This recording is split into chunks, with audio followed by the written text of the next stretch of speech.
buenas noches, bienvenido a Marketing World. Hoy estoy, pero feliz, contento de compartir con un excelente profesional, una persona que siempre cuando ven este programa nos da la oportunidad de entender muchos de los aspectos económicos de nuestra República Dominicana. Hoy nos visita Carlos Cuello, ese gran economista,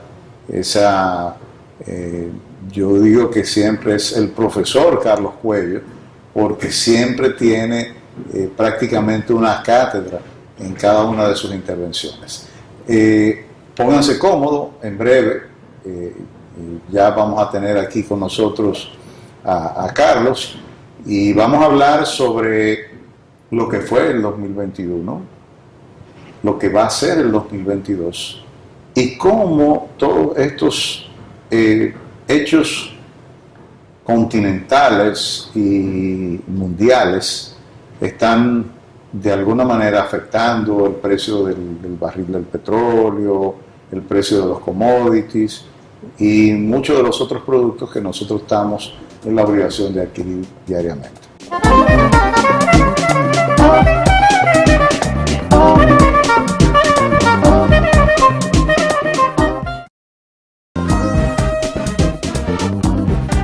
Bueno, Carlos Cuello está con nosotros y yo no presentaría a Carlos Cuello porque realmente Carlos Cuello per se, como economista, como hombre precisamente de analista de la actividad económica y con todos los análisis, Carlos, que tú haces todos los días en la radio, en la televisión, pues evidentemente uno se siente muy cómodo. Es como si uno estuviera hablando con un amigo, un colega. Igual me siento aquí, además de honrado, me siento muy cómodo y compartir contigo en este tu programa, porque ya compartimos otros espacios. Exacto. Los medios, círculos radiales, ¿no? Sí, yo me siento como si yo hablara contigo todos los días. Y yo cuando te escucho, si no te conociera, podría hacer un retrato hablado de ti. Ah. Carlos, ¿cómo fue el 2021? Hablando en términos económicos, hay muchas cosas que contrastan con el 2020, que fue un año marcado por la pandemia, y un 2019 que permanentemente sirve como referencia. Claro. Fíjate, o sea, económicamente hablando, no se puede comparar el 2020 con ningún año, ni con el anterior, ni con su predecesor.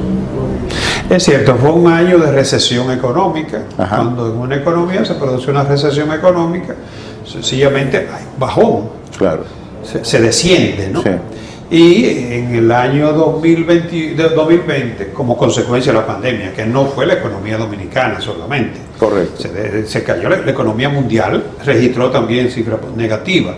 Y América Latina en su conjunto, según la medición de la CEPAL, tuvo un resultado negativo de menos 6.7. O sea que la recesión fue global. Y que tú recuerdes algún hecho histórico en la historia moderna, valga la redundancia, ¿con qué se puede comparar? Porque las guerras mundiales fueron geográficamente localizadas. Sí, y la economía no estaba tan integrada. Exactamente. El más reciente acontecimiento yo te diría que es el 2008-2009. ¿Te acuerdas de la recesión global? Sí. Y te diría incluso que si hay tres grandes hechos que caracterizan o que pesan sobre lo que va de este siglo, son primero en el 2001 los atentados de la Torre Gemela, que cambiaron definitivamente por completo. Que aunque no paralizaron económicamente, No, pero cambiaron toda la forma de ver las cosas. bueno, cambiaron, comenzando por la forma de viajar, Claro.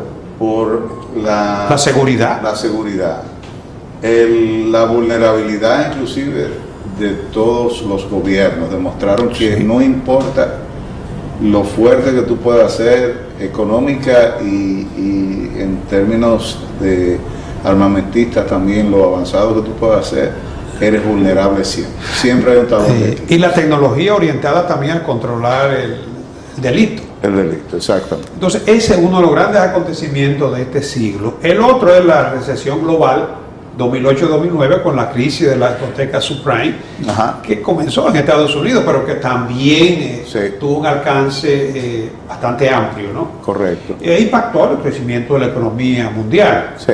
Y ahora, recientemente, de la pandemia, que también ha cambiado por completo, ¿no? Todavía los efectos no tenemos conclusiones, pero sí sabemos que de aquí tendrá que salir no necesariamente redefinido un modelo económico, o sea, grandes cambios en lo que ha sido hasta ahora la manera de hacer la economía. ¿Qué cambios así que tú puedas mencionar en términos globales? Por ejemplo, yo veo a la banca muy diferente a como la veía antes de la pandemia. Veo igualmente la forma de gestionar de las empresas Claro, totalmente diferente. claro. Veo inclusive el haberse interrumpido los procesos de producción y comercialización, la cadena de suministro que Sí. tuviste. Oye, la gente por primera vez se enteró de qué tan importante y qué tan serio, porque mucha gente critica el capitalismo, dice, es que el consumismo caracteriza el capitalismo y la producción constante, la gente no necesita tantos bienes, tantos servicios, pero ahora resulta que, por ejemplo, una economía como la estadounidense o como la china se ven afectados porque algún eslabón de la cadena de producción Claro. se cayó. Claro, claro. Y volver a restablecer ese eslabón ha costado lo que tú no te imaginas. Todavía no se ha logrado. No se ha logrado. Estamos en ese proceso y no ha sido tan armonioso como se pensó No. al principio, ¿no? Pero hay un gran cambio que yo creo que bueno, ya lo comentaba en un programa anterior, pero que se está viendo de más en más, y es el mercado laboral. Así El es. mercado las relaciones laborales ya no se pueden seguir reglando por código pasado. No. Mira, se habla de las estadísticas del desempleo, por ejemplo. La forma de medir las estadísticas también cambió. Totalmente. En la finanza, tú decías ahorita, bueno, ¿qué ha pasado con el sector financiero? Es que se están llevando a cabo transacciones electrónicas que se pensó que eso vendría en 5 años. Sí. Y de repente la pandemia obligó a adelantarlo todo, ¿no? Sí, sobre todo aquí en economía como la nuestra, Claro. donde las autoridades habían previsto que en tanto tiempo se iba a desmontar el cheque, se iba a desmontar, por ejemplo, el tema que las transferencias electrónicas iban a demorar más. Inclusive la Sí. legislación todavía no se concluye. Todavía, Carlos, no hay un marco legal que pueda apoyar muchas de las transacciones electrónicas que se hacen. No, no. Y fíjate, por ejemplo, antes tú tenías una diferencia, y de hecho cuando nosotros aprendimos lo que era el medio circulante, nos decían que era igual al dinero en poder del público más las cuentas corrientes, Ajá. que recibían depósitos a la vista y que se supone que estaban hábiles inmediatamente para hacer pago. Claro. Y uno se preguntaría, ¿y qué diferencia hay entre una cuenta corriente que se usa para pago electrónico y una cuenta de ahorro? De ahorro, ninguna. Ninguna. Entonces el producto como tal, mira, y tú has mencionado, mira, yo no había pensado en eso, pero tú has mencionado un elemento que los mismos bancos tienen que pensar, porque ahora mismo, inclusive, tu propio oficial o tú vas a cualquier institución, el cajero te pregunta si la cuenta que él está viendo, a pesar de que hay una codificación y todo, por el tipo de transacción antes tú sabías, evidentemente si tú llegabas con un cheque era una cuenta corriente, si ibas a retirar con una libreta era una cuenta de ahorro, ya no hay libreta, o mejor dicho, la libreta es simbólica, electrónica, digital, como quieras tú le llames. Pero hay muchos cambios que todavía la economía no registra, que No. si bien Es lo que te digo, es que esto lo ha cambiado todo y estamos en ese proceso disruptivo. El mercado laboral, se habla de que no se han recuperado, la CEPAL estima que 30 millones de empleos no se han recuperado. Se habla de que aumentó el sector informal, empleo informal. Evidentemente. Sin embargo, yo conozco, y tú conoces seguramente, muchos casos de jóvenes que siguen viviendo aquí y están trabajando para Estados Unidos, para la India o para cualquier país europeo. Exacto. Y cobrando en divisas. Exacto. Entonces son informales. Pero el asunto es hasta qué punto esa gente que está en el informal, que las estadísticas lo registran en el informal, está mejor o peor pagada que los que están en el empleo formal. No. Independientemente de que no tienen acceso quizás a nuestra seguridad social, que es lo que pienso que debe ser modificado, ¿no?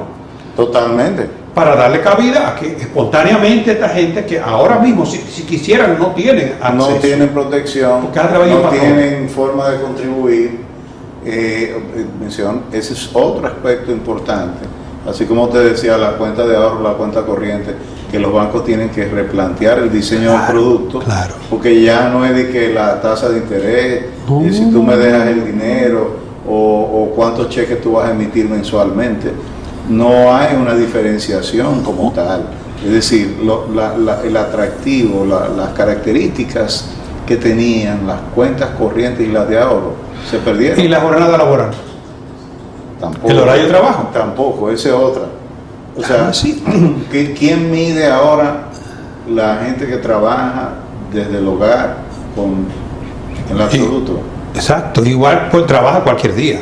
Trabaja cualquier día. Entonces, de repente, tú te encuentras con que eso que heredamos yo creo que desde el Imperio Romano estaba establecido el horario. El horario, plantilla de trabajo, vacaciones. Las vacaciones, que son universales, porque tú dices, Europa, agosto, bueno, la mayoría se va de vacaciones en agosto, pero también la pandemia te obligó a tú romper con todos los días de fiesta. Y los días de fiesta. Que aquí es 27, que cae, pon tú que cae el lunes, y tú estás trabajando para una compañía que está en Estados Unidos. Ajá. Tú no puedes dejar de trabajar, ni mucho menos reclamar que tienes que pagarte extra porque trabajaste un día festivo. O sea, es que... No, o que tú le digas a la compañía, mira, yo no voy a trabajar porque ese día en mi país es un día festivo. Ese es el día del Patricio, o el día de la Virgen de la Altagracia, o el cumpleaños de Duarte. Entonces, lo que te digo, la pandemia cambió por completo, y todavía no tenemos definido cuál va a ser el nuevo esquema. No, solamente tenemos el indicio de cómo las cosas se han de conducir, pero yo te digo, la forma de reaccionar, porque muchas de estas cosas se establecen en base a la experiencia, Carlos. Claro. Los estados primero observan al ciudadano, cómo se comportan, y como dice el adagio, que ahora no recuerdo las palabras exactas, pero el hecho hace ley o algo por el estilo. Sí. El hábito de... La costumbre hace ley. Evidentemente los estados reaccionan a un patrón de comportamiento, inclusive, que es una de las cosas que tienen que analizar muy bien aquí. El conductor es más inteligente muchas veces que los propios planificadores urbanos sobre el tránsito. El conductor decide si una vía es de dos o es de una, en función de la práctica, y muchas veces vulnera el deseo de las autoridades. Pero igual pasa también con muchas de las actividades económicas. Pero tú sabes que siempre ha sido así. Cuando se habla de investigación, tú trabajas con investigación de mercado, la gente cree que ustedes se inventan productos. No, ustedes identifican la necesidad que surge de la gente, ¿no? Y tratan de buscar el producto que va a satisfacer esa necesidad. Es que la inspiración del mercadólogo está en la observación de la práctica del consumo. Principio fundamental, número uno de investigación. O sea, pero que fulano es un genio, que ese muchacho sí tiene, pero mira lo que No, él se sentó a ver, o él mismo en el ejercicio de su vida cotidiana se dio cuenta que faltaba algo. E interpretó esa realidad. Y dijo, esto es lo que va. Entonces, muchas de estas cosas vienen con la pandemia. ¿Cómo ha reaccionado la gente económicamente a la pandemia, Carlos? Yendo a comprar más veces a los comercios. Sí. no almacenando necesariamente una cantidad de productos, o si va a almacenar, almacena aquellos productos que entienden que por necesidad va a demandar en los próximos días. Sí, le ha dado prioridad a aquellos productos que son más esenciales. Exactamente. Pero hay un punto, no sé si tenemos... Sí, tenemos tiempo. Mira, hay un punto muy interesante y esto se está dejando sentir y yo creo que va a pesar mucho en lo que va a ser un nuevo esquema, digamos. No me gusta hablar de término modelo porque no tiene que ser un cambio radical, ¿no? Simplemente avances, modificaciones que se imponen como consecuencia de estos procesos, ¿no? Sí. Y es el que la pandemia nos ha legado un mayor nivel de desigualdad en la sociedad. Pero no. Y ha acrecentado, eso que tú dices se manifiesta en la forma de discriminar. Tú tienes COVID, tú no tienes COVID, tú estás tosiendo, tú tienes mascarilla, te oigo con un runny nose, con la nariz un poco congestionada, ¿qué te pasa? Me distancio de ti. No te pusiste la vacuna, o cuántas tú te pusiste. El otro día me dice, ¿cuántas vacunas tú tienes? 3. No, pero tú estás peligroso, déjame yo alejarme porque es de 4 para allá. Es que la salud pasó a ocupar el primer lugar. No, y la salud se mide en vacunas. No, pero eso te digo, todo lo que tú estás mencionando te indica que la salud la estamos poniendo en el lugar que le corresponde, porque la salud debería ser lo principal. Estaba de último. Sí. Estaba de último. Sí. Sobre todo con esta generación, Carlos, que atenta constantemente contra su vida. Y yo digo, bueno, pero... Y no sabemos que realmente lo único valioso que tenemos es la salud. Pero vamos a una pausa y volvemos con este interesante tema.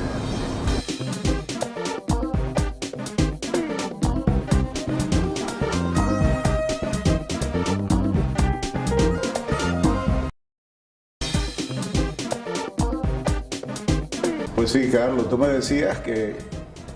Mira, uno de los grandes problemas que se derivan, digamos, quizás impulsaron el mayor deterioro, fue el problema de la desigualdad. El número de pobres, la pobreza ha aumentado. Sí. Grandemente. Sí. En el caso de la región latinoamericana, sobrepasó en promedio el 30%. ¿Tú sabes por qué yo me doy cuenta? Porque la fortuna de los grandes ha aumentado desmedidamente. Eso es el otro polo. Entonces, justamente los grandes son más grandes. Son más grandes. Y los pobres, clase media, ha sido la más afectada. Entonces, ¿qué tú puedes esperar de una economía donde no hay una distribución equitativa? No digo igualitaria, equitativa. Sí. ¿A quién tú le vas a vender si la gente que produce riqueza conjuntamente con el capital, que es el trabajo, no tiene poder adquisitivo suficiente? Sí. O sea, eso puede crearte un problema en la economía, problema de demanda. Porque la demanda depende del nivel de ingreso de la gente, ¿no? Totalmente. Entonces, si en una sociedad donde la desigualdad se amplía, óyeme, eso es un volcán. Sí. Eso te puede desestabilizar totalmente. La economía, sí. Porque la estabilidad económica o macroeconómica sin estabilidad social no es duradera. No, porque el clima de igualdad, es decir, de oportunidades. Es oportunidades. Exacto, oportunidades equidistantes o igualitarias, como quiera. O sea, tanto tiene aquella persona como tengo yo, no importa dónde viva geográficamente, sino que sabemos que la región sur de aquí es más deprimida que la del Cibao, pero por igual, o sea, siempre vemos que los estados promueven aquellas zonas que tienden a ser las más convulsionadas precisamente a consecuencia de la precariedad con que viven. Es que ese es un objetivo de la economía. El objetivo de la economía no es solamente que seamos un país más rico. No, es que la gente mejore su condición, su calidad de vida. La famosa distribución de la riqueza. Es que economía política, como nosotros llamamos, es que si no hay una distribución equitativa de la riqueza, el sistema no puede perdurar. No. Porque lo que Ford nos enseñó el modelo fordiano, ¿no? Correcto. Hacer un vehículo para que lo pudieran comprar los que trabajaban. Correcto, exactamente. Y eso fue la revolución fordiana. Sí, la revolución fordiana que después fue tomada por Hitler en la década de los 30. Exacto. Y ahí se origina la fabricación del Volkswagen, que era el vehículo para el obrero. Claro. El escarabajo era teóricamente el vehículo más popular, de mayor acceso económico, y finalmente pasó a ser un ícono, Claro. de esa economía. O sea, Bueno, el término Volkswagen viene del trabajo. sí, exactamente. Trabajador. Es del trabajador. Sí. Y como tú dices, muchas empresas no entendieron que hasta que no lograran producir o fabricar un producto que fuera para las grandes masas, Claro. o sea, aquella famosa masificación de la producción, que es lo que brinda finalmente la posibilidad de que tú puedas bajar los precios, llegar a mayor cantidad de personas. Ese es el objetivo, evidentemente, de cualquier Es el empresa. objetivo de la economía Y- y que el trabajador, el que produce riqueza, el que crea la riqueza, el trabajo y el capital, con la tecnología, son los que te van a crear la riqueza. La riqueza. Pero ese trabajador, ¿cómo le mejoramos su calidad de vida? No es necesariamente repartiendo riqueza, porque tenemos que acumular. Correcto. Una economía sin acumulación no puede, No puede. ser rica. Ese fue el error de los modelos socialistas. y- Pensaron que destruyendo riqueza iban a conseguir una sociedad más igualitaria. Eso no ha El funcionado. ejemplo tenemos en Venezuela. Venezuela La ha sociedad sido- más igualitaria, pero hacia abajo. hacia abajo. Porque en cualquier modelo económico, en cualquier modelo, tiene que haber una acumulación. Claro. Si no hay acumulación, No hay se puede- reserva. no se crea Pero riqueza. imagínate si el Banco Central no tiene reservas, si no acumula riquezas. Que eso fue lo primero que hizo la revolución, los rusos, en su inicio de su revolución, aunque tuvieron que hacer muchos cambios, pero lograron acumular grandes riquezas con los planes, los planes globales, eso, Sí. quinquenales. Entonces, si no hay acumulación de riqueza, tú no puedes combatir la pobreza. No porque, puedes. ¿cómo tú combates la pobreza? Creando oportunidades. Creando oportunidades. Y esa inversión, esa acumulación podría estar en manos del Estado. Ese es el Correcto. modelo socialista. Exactamente. O podría estar en manos de quien la ha creado. Pero el Estado debe promover riqueza. Lo que pasa es que el Estado no la va a administrar con el mismo celo con que la administra El tú doliente. como empresario, Sí. y obviamente el Estado que cobra impuestos. Sí. Y que garantice una redistribución, pero no entorpezca el mercado, porque es que el mercado es lo que le da dinamismo a las actividades, a la economía. Mira, Cuba, siendo la mayor de las Antillas, Sí. es la menor economía de las Antillas. Claro, pero es lo que te digo, o sea, es que querer suplantar el mercado. Yo no te digo que los mercados tienen muchas fallas, eso es verdad, ¿eh? Sí. Y los mercados dan origen al monopolio, Correcto. eso también es verdad. No, ¿eh? Pero tú puedes hasta cierto punto apoyar el desarrollo del mercado, regular algunas que otras actividades. Nosotros tenemos, por ejemplo, aquí Proconsumidor, que controla algunas que otros excesos. Correcto. Pero no es suplantar el mercado, que es lo que hacen algunos modelos o algunos tipos que prometen, porque uno de los peligros de esto, de esta desigualdad y de este desasosiego de la gente, ¿no? Es que de repente aparecen, tú mencionabas Hitler ahorita, Hitler llegó con una altísima popularidad Muy en alta Alemania, popularidad. pero te aparecen unos mesías, unos redentores, ¿no? Que dicen que van a cambiarlo todo, que los culpables somos tú y yo, los empresarios que están creando oportunidades hasta cierto punto, ¿no? Claro. Que gana dinero, bueno, pero esa es su actividad. Ahora el gobierno puede cobrar y redistribuir, garantizándole oportunidades, como tú bien lo has dicho. Correcto. No repartiendo ni programas sociales, eso no va Eso no va para mejorar, ningún lado. Pero sí es cierto, tiene que haber una adecuada, una justa redistribución del ingreso, y es una misión del gobierno. Del gobierno. Mira Rusia. Hasta que Rusia no ha tenido grandes empresarios y grandes empresas. Y China, Y China. Ese es el mejor ejemplo. claro. Y Rusia antes desarrolló tecnología, ¿eh?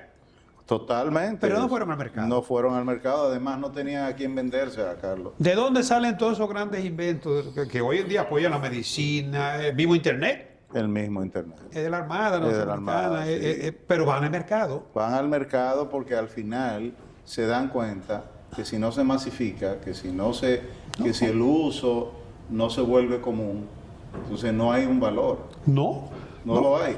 La utilidad se mide en función de lo valioso que puede ser para mí como persona, como individuo, como gente de la sociedad. Claro. Por eso la utilidad de un bien siempre va a estar determinado no solamente por la escasez, sino por el servicio que me va a brindar. Eso. Y fíjate que el automóvil pierde utilidad cuando hay un metro eficiente. Fíjate cómo una guagua es obsoleta cuando un metro llega más rápido, cuesta menos, además de eso te transporta con mayor seguridad. Sí, porque la necesidad es transporte. Transporte, exactamente. No, que se satisfaga con metro, con carro propio, con bicicleta. Es otra cosa, pero la necesidad siempre ha estado ahí, el transporte, ¿no? Y buscar la manera más eficiente de satisfacerla. Claro. Y el transporte, mira, es un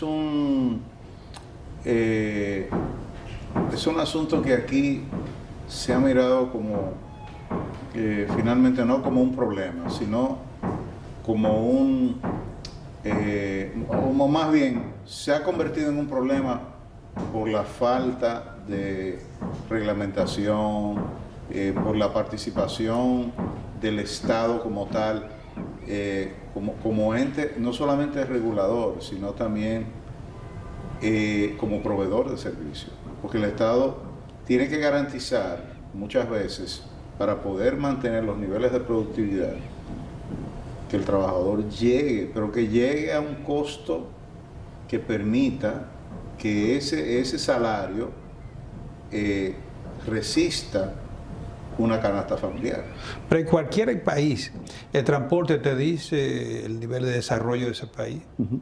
Es un indicador para tú decir, este país es desarrollado, es subdesarrollado. El transporte te dice mucho.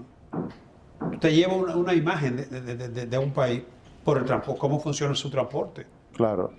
Y juega un papel, digamos que dentro de lo que es el gasto de la persona, en el caso nuestro, claro, después de alimentación, bebida y vivienda, el transporte es más de un 15%. O sea, y aquí se ha convertido en un asunto crítico, sí, por el asunto de los tapones, por el costo. El costo que tiene. Que tiene. Sí. Yo veo con mucha pena cómo el metro alberga largas filas, sí, para poder accesarlo.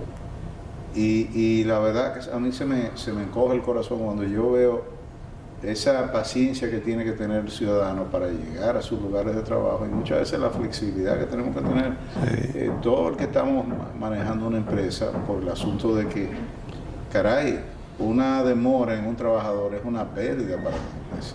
Pero como decía, ese problema de la desigualdad, o lo que es la cohesión social, aparece como uno de los factores de riesgo de lo que será el nuevo esquema, sí, económico. Sí. Porque, bueno, ya lo estamos viendo en la región. Ante la desesperanza de la gente, la mayor pobreza, la mayor desigualdad, aparece un Mesías que promete, dice que viene como un redentor, y la gente se inclina. Sí, y una vez llegado al poder, lo que hacen es espantar inversiones. Sí. Entonces, eso ya lo estamos viviendo. Sin inversión.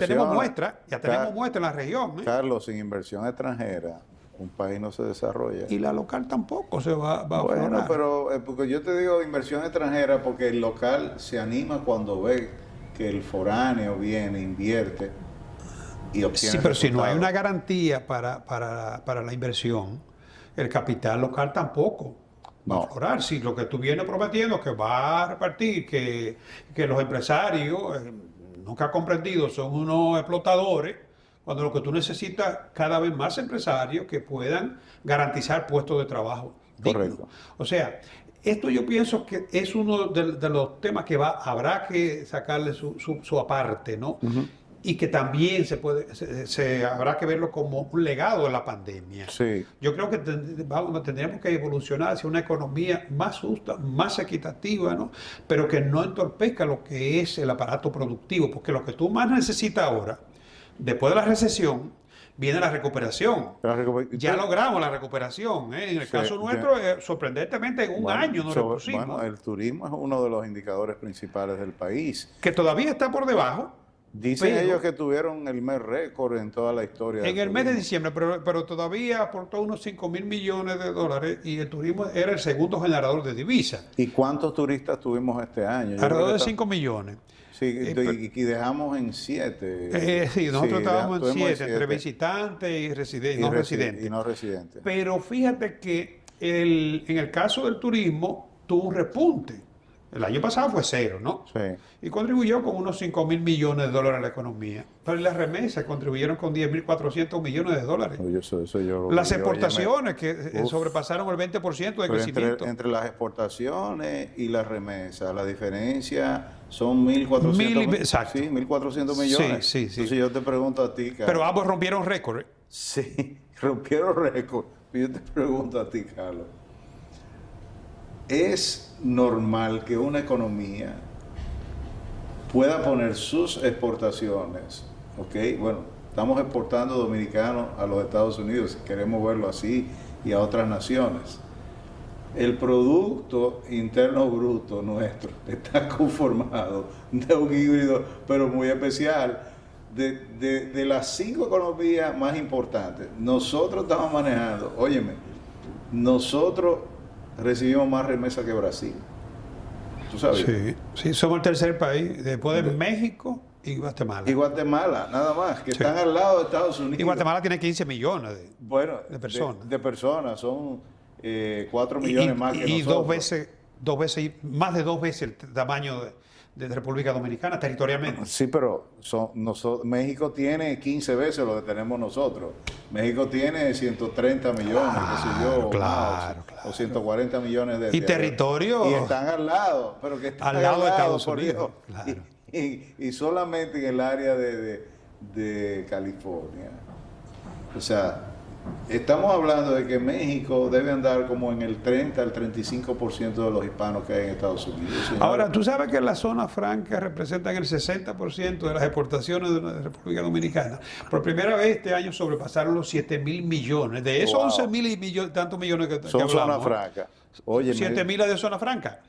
O sea, fíjate cómo ese sector, a veces satanizado, ¿no? Sí. Además de que genera 183.000 empleos, ahora, antes del Tratado de Libre Comercio, llegaron a generar más empleo. Sí. Pero tenía una característica, y es que esa producción era más de textiles y confecciones, ¿te recuerdas? Sí. Ahora no, ahora está más diversificada. Uno de los renglones más fuertes de las exportaciones de Zona Franca, ¿tú sabes cuál fue? El puro. Sí, eso vi. Principal fabricante, exportador de puro del mundo. Eso vi. Porque esa manufactura, y ahí sí hay un valor agregado. No, y acuérdate que los cigarrillos, que eran tradicionalmente muy importantes en nuestro país, acuérdate que las principales tabacaleras del mundo vinieron. Sí. British American Tobacco, bueno, ni hablar de Philip Morris, que estaba de los años 60 unido al grupo. Pero eran parte del Dow Jones. Exactamente. Fíjate el peso que tenía esa industria. Sí. Entonces, Argy Reynolds, o sea, sí. Todas vinieron por aquí, vinieron y exploraron. Finalmente se desmontó la producción de cigarrillos en gran parte, y la producción de puro sirvió como base para es el desarrollo. Un nicho que para esas grandes corporaciones, obviamente ya lo abandonaron, porque para esas grandes corporaciones hablar de 1.000 o 2.000 millones no es nada importante, pero para nosotros sí. Sí, pero por ejemplo, Fuentes produce más de 40 millones de cigarros hechos a mano al año y tiene fábricas en Centroamérica, en Honduras, en Nicaragua, está establecido con fincas y todo eso. Pero los niveles de producción de Arturo Fuentes, que es probablemente uno de los 3 mayores fabricantes que nosotros tenemos, sin temor a equivocarme, y ha visto a la República Dominicana con el clima perfecto para poder desarrollar esa producción, y ha servido de modelo para los productores locales. Pues nosotros tenemos los productores locales muy avanzados y muy avesados. Es que es un producto ligado a lo que es la historia misma Bueno, de nuestro exactamente. país. Viene. Acuérdate de la batalla de los andulleros. Exacto. O sea que el tabaco, y no es casual, No tenemos que una tengamos tradición. tabaco en Villa González, en esa zona, no es casual que tengamos cañas en el este, porque es que en cualquier país se van definiendo las zonas, ¿no? Claro. Y ya hay una tradición, y en esa zona, por ejemplo, de Villa González, tú tienes mano de obra ya especializada en eso, ¿no? De manera que, fíjate que una zona franca se han ido diversificando. La gente se sorprende cuando ven que el renglón de joyería Sí. es uno de los principales en zona franca. Con Zona Franca, eso me enteré Y dicen, los pero otros días. ¿cómo? Sí. Bueno, es que muchas de esos productos que se elaboran en zona franca vienen semi elaborados. Exacto. Y hay procesos que son manuales, por ejemplo, un collar. Exacto. Entonces, esos procesos son los que se están completando aquí en nuestro país, ¿no? Sí. O sea que en el sector zona franca, nosotros, gracias a ese sector, estamos exportando lo que la cifra de 11.700 Wow, millones. óyeme, eso- Principal eso- generador de divisas. Eso sí. Y después entonces tenemos ya la inversión extranjera que nunca ha dejado de fluir. No. Y este año vi que Se estima andaba que van a ser 3.000 millones de 3.000 dólares. millones de dólares y el año pasado fue una cifra muy cercana, creo que Sí, 2.800, 2.800. que la media es 2.700, Sí. que nos van a compensar el déficit de las cuentas corrientes de la balanza de pago. Sí. La inversión extranjera lo compensa. Y ojalá, si baja las remesas, tenemos que ver cómo vamos a cubrir eso, porque las remesas Sí. tienen, Es muy sencillo. es muy sensible, sobre todo dependen mucho de las condiciones laborales que haya en los Estados Unidos. Pero vamos a una pausa y seguimos con esta interesante conversación con el economista Carlos Cuello, que siempre nos visita.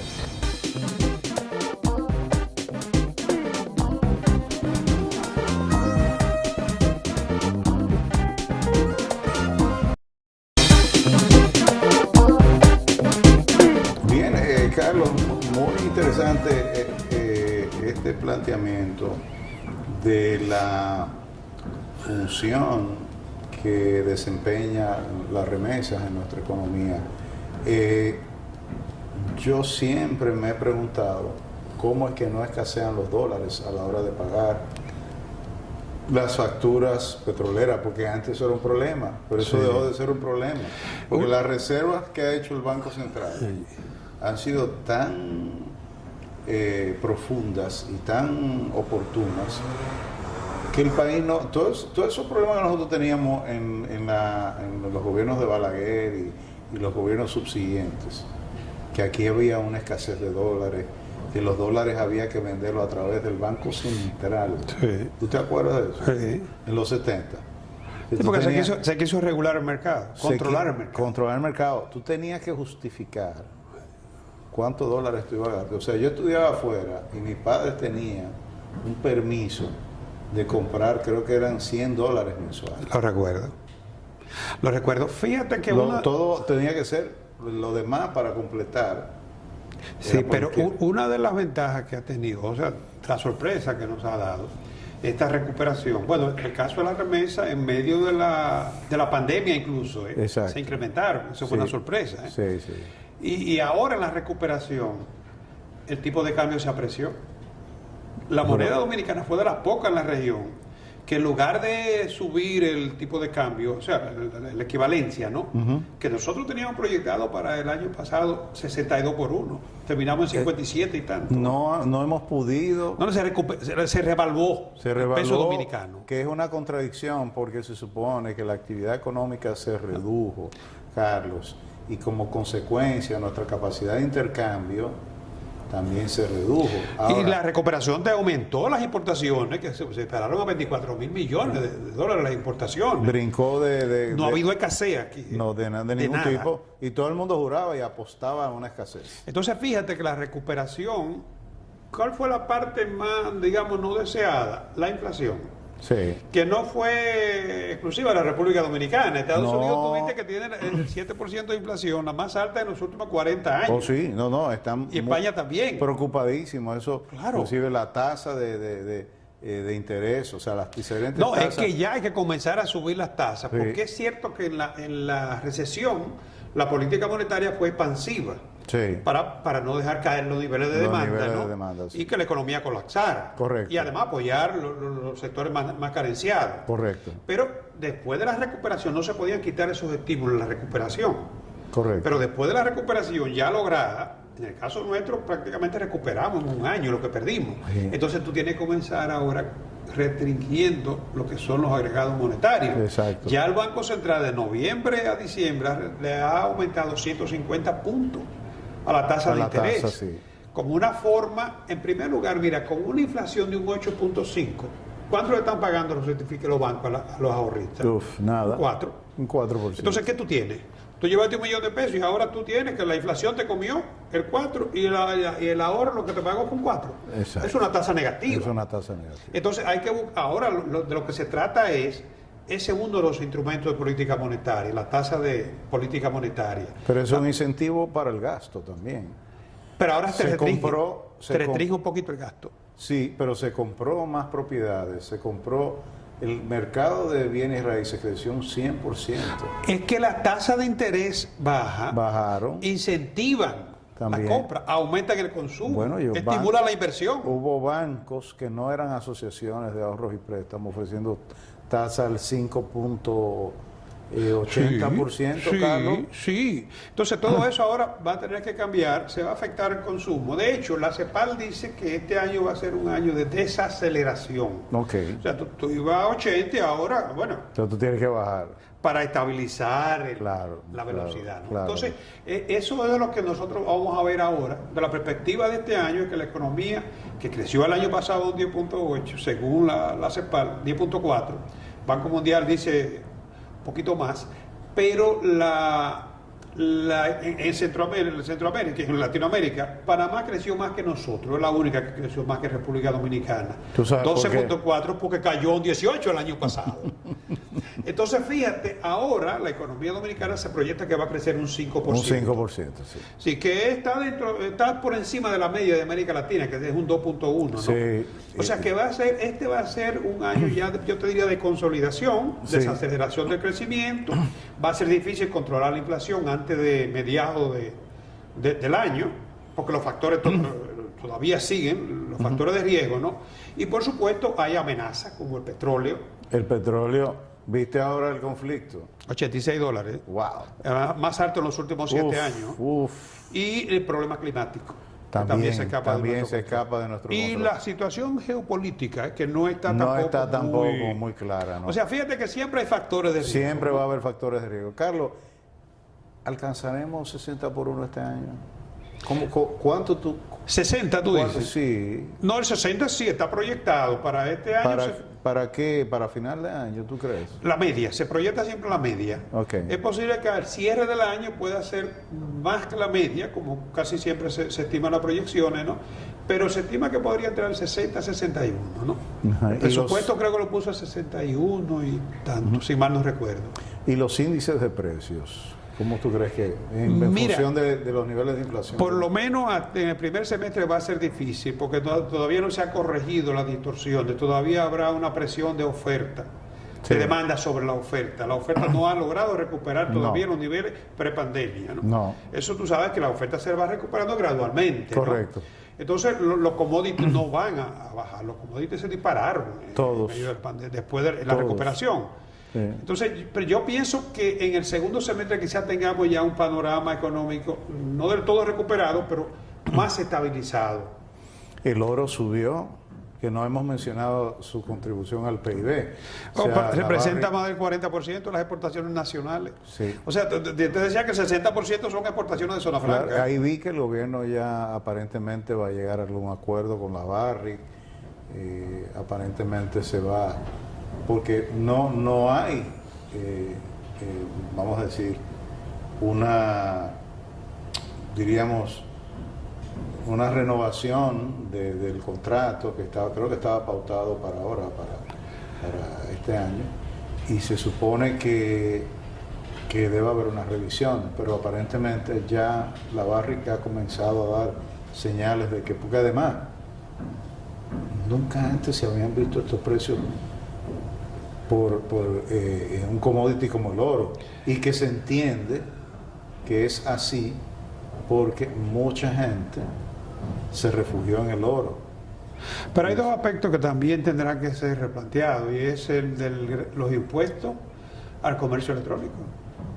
Bueno. Necesariamente, porque es que la actividad económica que se ha orientado hacia ese sector se escapa de lo que es el esquema de lo que hablábamos ahorita, de la economía tradicional.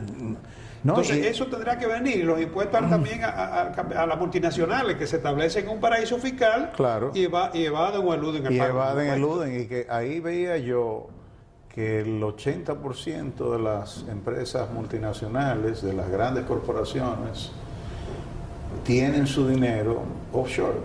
No, ya, tú viste, bueno, el G20. Propuso, comenzar a desmontar eso. Comenzar a grabar. Porque los estados necesitan recibir ese apoyo. Además, óyeme, si tú tienes una gestión excelente, si tú estás produciendo grandes dividendos, lo correcto es que tú reconozcas que de donde estás obteniendo los recursos humanos, los recursos naturales, el clima de confianza y estabilidad que te ofrece, por ejemplo, o sea, esa estabilidad social está garantizada por el Estado. Por más de mercado que sea una economía, tiene que garantizar mecanismos de redistribución del ingreso. Porque si no, habrá se estabilidad rompe la social. tasa, ¿sí? Claro. Y hay problemas serios. Carlos, ya para ir finalizando, te pregunto, ¿cómo ves tú ese asunto de que la banca todavía está cobrando? O sea, la ley monetaria y financiera todavía prevé que los bancos te cobren por envío de estado de cuenta, y los estados de cuenta ya no se envían. Son digitales, electrónicos, te lo envían, el correo electrónico. O tú lo entras y lo puedes ver. Y por otro lado, el cobro del manejo de cuenta. O sea, yo tengo mi dinero en un banco y yo te pregunto, yo te doy mi dinero para que tú lo prestes, para que tú hagas, o sea, impulses la economía y manejes y obtengas una rentabilidad sobre eso. ¿Por qué tú me tienes que cobrar por manejar mi dinero? O sea, que la banca original era así, te cobraba para guardarte tu dinero. Sí, pero eso puede, por ejemplo,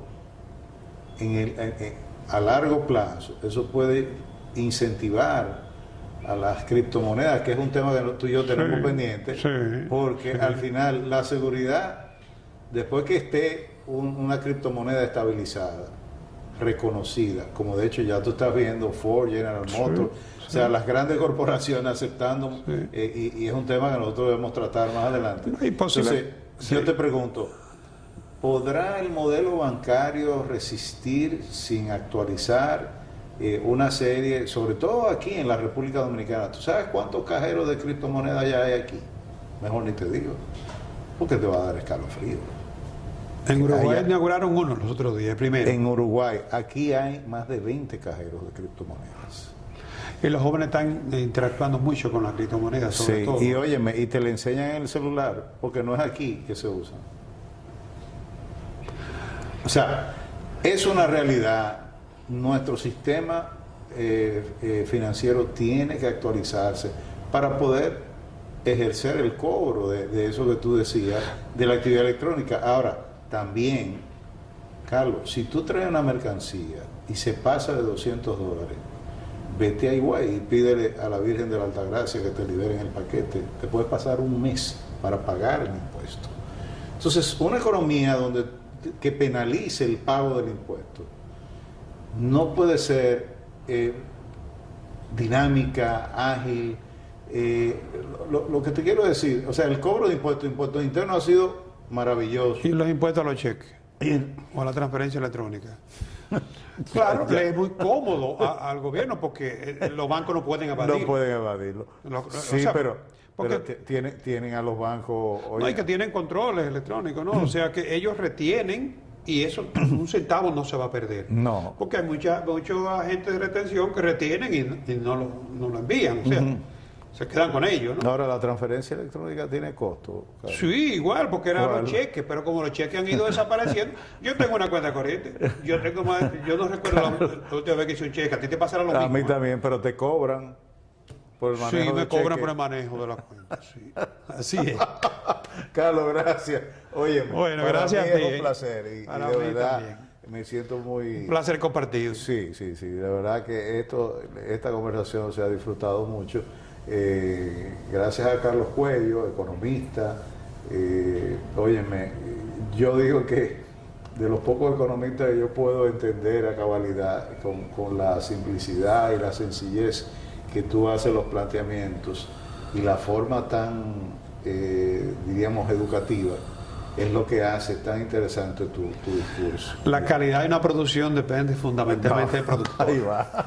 Yo me dejo llevar simplemente. Señores, en breve regresamos con más contenido. Despedimos a Carlos Cuello, economista y además de eso un gran amigo. Ya ustedes oyeron cómo se expresó. Hasta la próxima, Hasta entonces. la próxima.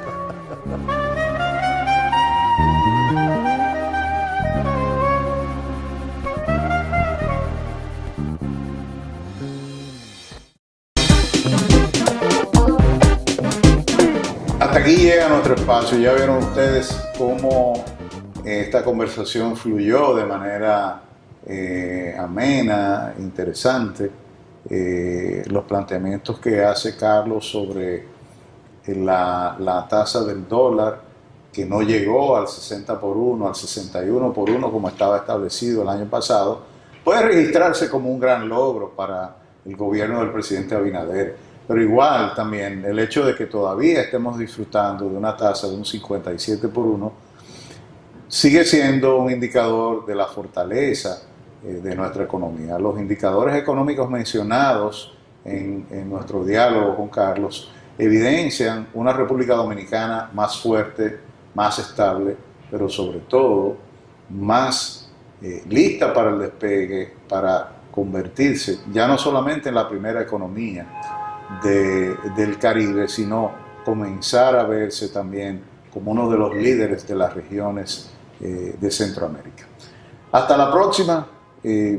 Muy pronto estaremos nuevamente con otra entrega de un contenido igual, similar o quizás mejor que este.